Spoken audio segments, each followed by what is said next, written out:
There are a multitude of issues that are impacting Virunga. 4 million people living just a day's walk away from the park's border.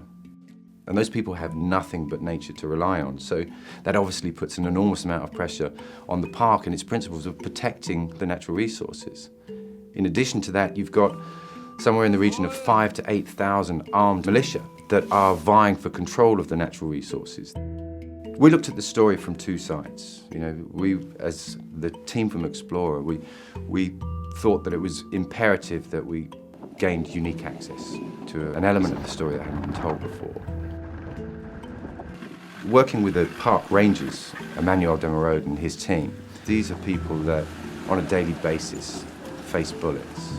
You know, the statistics are extraordinary. It's singularly the most dangerous place to work in conservation on the planet. 140 people have died in the last 15 years. That's more or less one a month.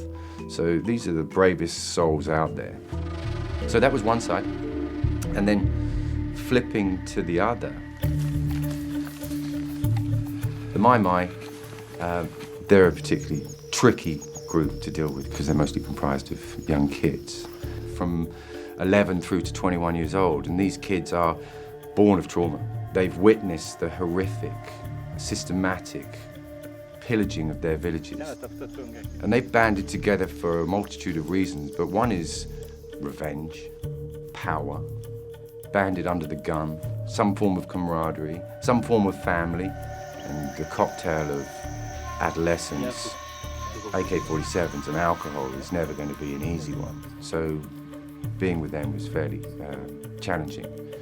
But their objective, at least as expressed to me, was to defend the park for the people's rights that live on the outskirts.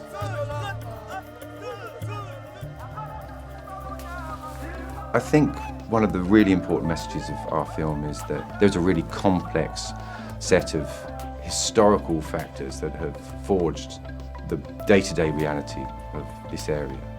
What Emmanuel and the Virunga Alliance are doing is trying to create infrastructure that will nurture growth in the form of education, healthcare, electrification of the region, defence of the national park.